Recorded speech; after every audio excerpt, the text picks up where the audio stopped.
So, William, thank you so much for your time and welcome to Cinematech. Thank you. First of all, congratulations on presenting your film in Cinematech. How are you experiencing this moment? How am I experiencing this Yes. moment? Yeah, it's really nice. It's it's really great to bring the film here to Spain, and also we just had a screening, really young audience, which is always great, very engaged, and yeah, it's a pleasure. Were you surprised by the questions from the audience? No. I think I wasn't surprised. They're all, I think they all made sense as questions to ask, yeah. So the film started when we saw each other more often, and the title itself is rooted in a sense of loss, and it refers to a time that does not longer exist. Did the film emerge from a specific feeling or nostalgia, or from a question about how we remember our relationships? I think it emerged, maybe not specific, but sort of like overriding kind of feeling of nostalgia, and also like preemptive nostalgia, like knowing that, things will be lost. I think you get to a certain age in 20s, late 20s, kind of, where you already have seen some relationships go, you've moved a few times, and you start to realize that this is how things are and this is how it works. And I think that's kind of like using, and I think cinema in particular can be used to like show this sort of feeling and this sort of loss, like narrative film, just because of it's durational and it's also edited, so you can cut and a character or relationship can completely disappear and you'll never come back to it, So I think cinema has a way of being able to portray or like represent this feeling particularly well. The title, I wanted the title comes at the end of the film, not in the beginning, to sort of like a bit like encapsulate what you just saw into like sort of like that this was a distinct period that too is now lost, We kind of see all relationships go in the film. Do you feel like no relationship is permanent? No. It's a little bit pessimistic. Yeah, it is a little bit pessimistic. I don't think that's necessarily true, of course. No. But maybe at this time, I think all of the characters in the film are in sort of like unstable or like not so settled places, And I think it's like also this time in their lives, like this age where one could totally start a new life or one could settle, and it's like this uncertainty. And I think that's the sort of like conflicting feelings of like wanting to, be independent or wanting to give oneself away kind of leads to this like, that these relationships are not so stable or don't have this like permanent feeling. I don't know. And also the characters don't fight too much for them, like like one of their characters said, like I'm just too tired, it's just right. I don't have the energy for this. I didn't it's a question that I've gotten before, is that the characters never explode with emotion or something like that, but it's not something I'm so interested in. Maybe also like I don't have a penchant for it as a person, I think, this explosive energy. But it's not, the film isn't, it's like concrete situations that one can imagine in one's own life, but I think the way that it's treated is not so naturalistic. There are moments when one thinks, if I was in this situation, I would like fight, or I would, get angry or something. Yeah. But it's not the goal of the film, to represent for sure. Things like that. So the characters that we're speaking about, Flora leaves the city, Anthony stays behind, and Elliot occupies an empty space. Mm-hmm. Almost every moment in the film seems to originate from an absence, as we're talking about. Mm-hmm. What draws you from a narrative perspective to what is no longer there? I don't know. I think absence has somehow always been like a strong thing for me. That like,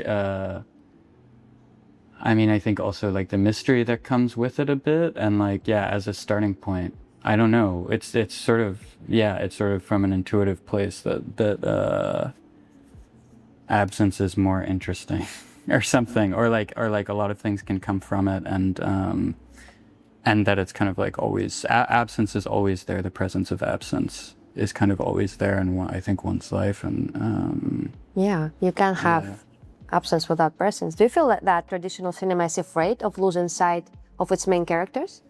Afraid of losing sight of its main Yes, characters? because you just lose them. You just tell different stories, and you are not attached to any of them. Yeah, I think, I mean, it depends on what kind of cinema that we're talking about, but like, you know, of course, blockbuster movies, they have to always have an actor in frame for a certain number of scenes because this is the actor that's getting the money for the film, you know, like the star system then makes it so you can't do these sorts of things. But no, I think it's really important that it doesn't, that one can tell these stories that, I don't know, where the film can drift in and out and can lose people and gain new people. And I think it's an interesting way of making a narrative film that doesn't exist so much, actually.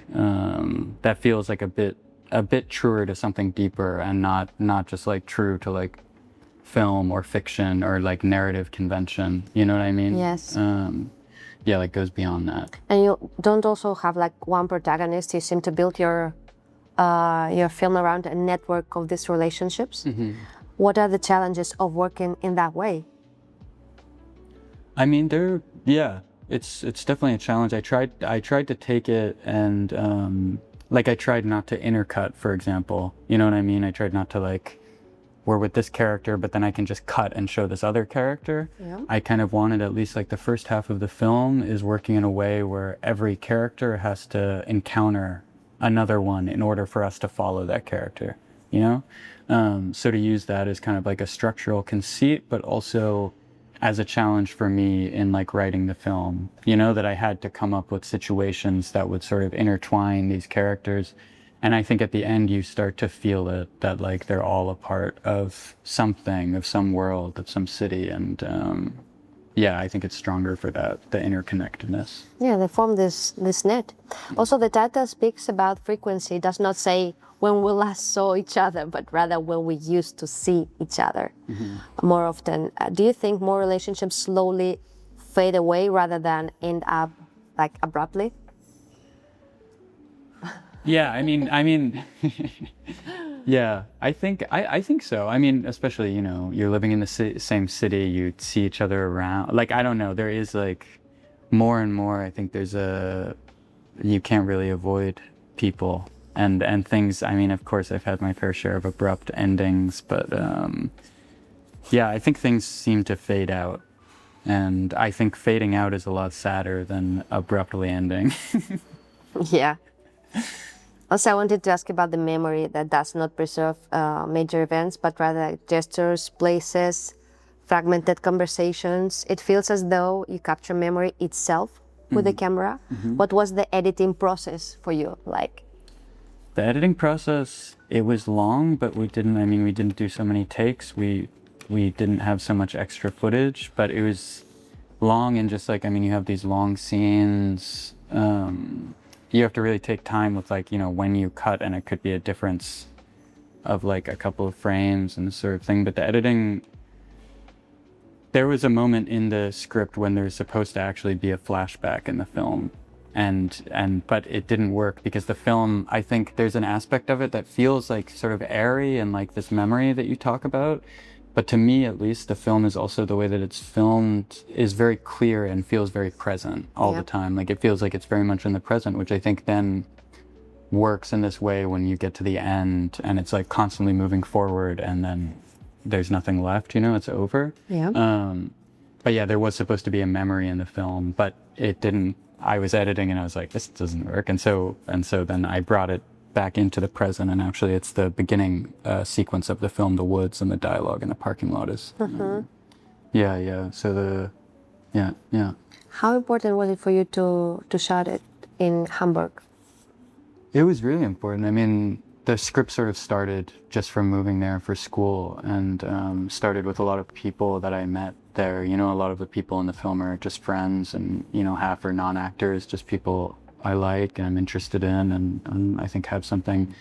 And the city also was, it was important also for me because like I came of age sort of as a filmmaker in New York City, and it has such a specific, when you're living in a city that is filmed so much and is filmed so much in like only one or two ways. You know what I mean? Like there's a feeling that's automatically tied to the city, a way that a film should work there, a way that like people in a film should be represented there, how the city should be shot.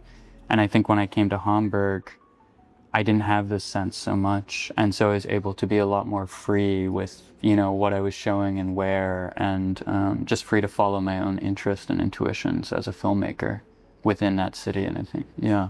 And also sensing it with all the languages that are present in Hamburg. How important was that? Yeah, very important. I mean, I think the film is a lot about language and communication. And I think the language also does something. I mean, when you see two characters speak a language together, and they're the only characters in the film that speak that language, you don't even have to tell the viewer that they have some sort of closeness or they have some sort of relationship that, not a secret, but something that other people can't have with them, you know? And that was really important, sort of like narratively and also as like a formal element to use as a filmmaker. We don't see that very often, switching languages so much in one same film.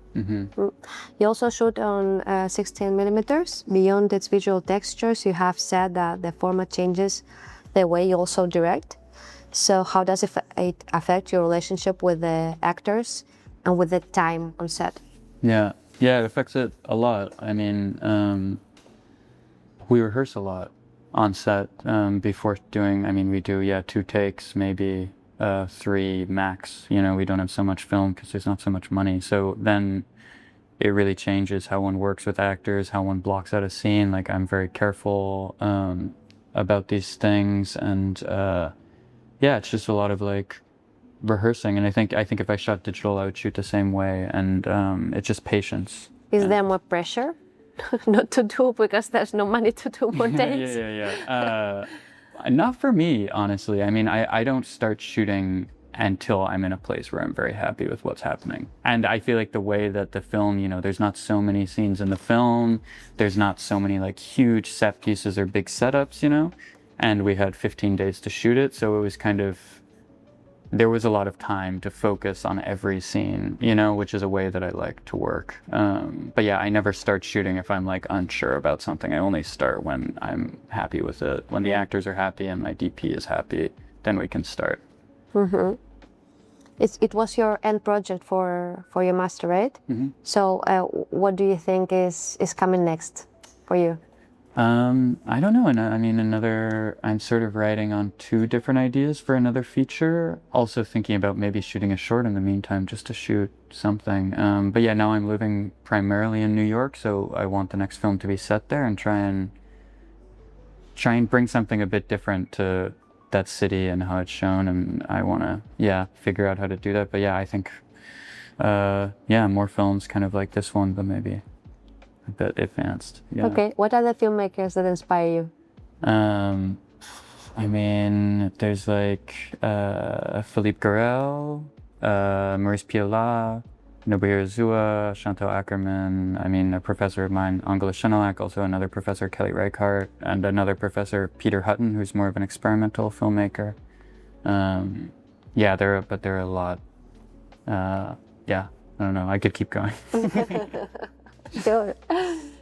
Going back to the film, it seems to ask what remains after people change, move away, fall in love with someone else, or disappear from our lives. After finishing the film, what answer, if any, did you find yourself? What answer about what remains? Yep. You remain. You are the only thing. And, yeah, those things are not permanent. Yeah, you remain and the city remains also, you know, or something. Yeah, memories, impressions, they remain for better or worse. Yeah. In an era where almost everything is recorded and stored digitally, there is something paradoxical about using a more fragile technology to talk about memory. Do you think there is a clear connection between these two? Between memory? Shooting and in 16 millimeter and the memory, which is so fragile. Yeah, for sure. I mean, that's also like, I think it's a reason why 16, I mean, I'll always shoot on film, but like, I think 16 works particularly well for this film because it, you know, visually it immediately gives you that sense, I think, of what you're watching, that it's, this fragility, this kind of like, I mean, there's warmth, but also the sense that like, you know, something could break or something. It's not perfect, it's imperfect. And Yeah, I think it works really well with this film, actually, with the subject. Yeah. And what would you like that the audiences would take from this film with them? I don't know. I mean, I think just the feeling, sort of. Yeah, I hope that it can stay with them for a little while, and that they can think about it, and also, think about a different kind of narrative film that's not shown so often, or a different kind of way of watching films. I think is important. Yeah. Experiencing without the phones, as we talked before. Yeah. Thank you so much for your time. Yeah, It was a thank pleasure. you. Thank you. Yeah.